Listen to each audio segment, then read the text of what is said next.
அஸ்ஸலாமு அலைக்கும். இன்னைக்கு ராபியா குக்கிங்கில் என்ன செய்ய போகிறேன் அப்படின்னு பார்த்தீங்கன்னா, சிக்கன் வந்து கொஞ்சம் டிஃப்ரெண்ட்டாட்டு பொரிக்கிறது தாங்க செய்ய போகிறேன். ஃபஸ்ட்டு அது எப்படி செய்கிறதுன்னு சொல்லிட்டு பார்க்கலாம். ஃபஸ்ட்டு அதுக்கு வந்து தேவையான பொருட்கள் வந்து நான் வந்து சொல்லிடுறேன். நான் வந்து சிக்கன் வந்து ஒரு 1/2 கிலோ எடுத்திருக்கேன். ஒரு 1/2 கிலோ சிக்கன் எடுத்திருக்கேன். இதை நல்லா கழுவிட்டு எடுத்து வச்சுக்கணும்.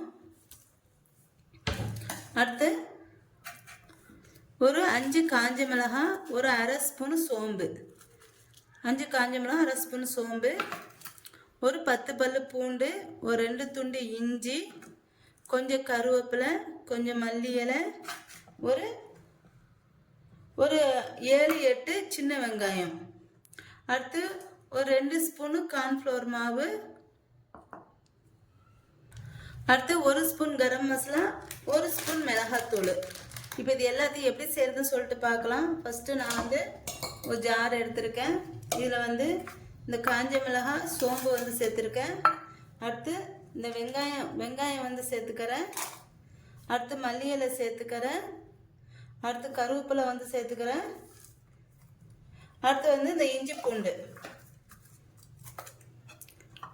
இந்த இஞ்சி இந்த பூண்டு எல்லாத்தையும் சேர்த்துட்டு 1-2 வந்து இது வந்து அரைக்கணும். ரொம்ப நைஸாக வந்து அரைக்கக்கூடாது. 1-2 இது வந்து அரைச்சி எடுத்துக்கிறேன். இப்போ இதை வந்து இந்த மாதிரி 1-2 அரைச்சிக்கணும். இதோடய ஒரு முட்டை, பாதி லெமன் வந்து சேர்த்துக்கோங்க. நான் வந்து ஒரு முட்டை, ஒரு பாதி லெமன் சேர்த்துக்கிறேன். ஃபஸ்ட்டு வந்து இந்த மசாலா வந்து இதோட சேர்த்து நம்ம ஒரு நல்லா மிக்ஸ் பண்ணிவிட்டு ஒரு 10-15 நிமிஷம் அதை இப்படி விட்டுறலாம். அதை வந்து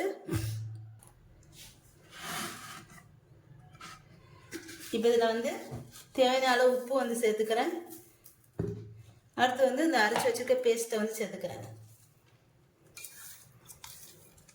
சேர்த்துட்டு நல்லா கலந்து விட்டுக்கணும். இதை வந்து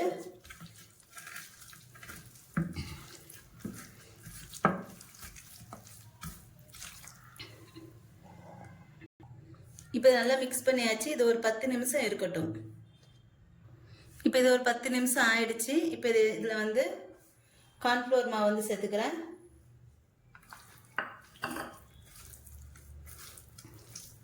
அடுத்து இதில் வந்து முட்டை வந்து சேர்த்துக்கிறேன்.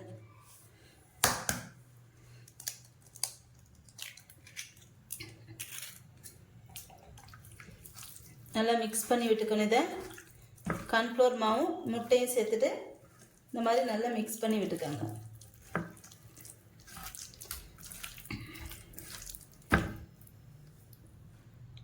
இப்போ இதில் வந்து 1 ஸ்பூன் கரம் மசாலா சேர்த்துக்கிறேன்.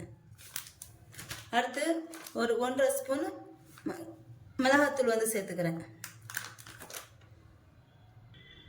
கரம் மசாலா 1 ஸ்பூன், மிளகாத்தூள் 1.5 ஸ்பூன் சேர்த்துட்டு நல்லா கலந்து விட்டுக்கணும். இதை இப்போ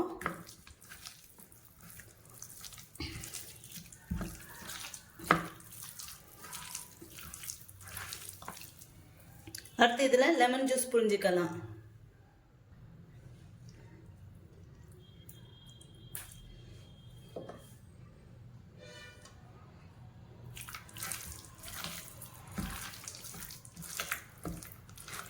இப்போ இதை வந்து இன்னும் ஒரு 10 நிமிஷம் ஊற வச்சுட்டு இதை வந்து பொரிச்சு எடுத்துக்கலாம்.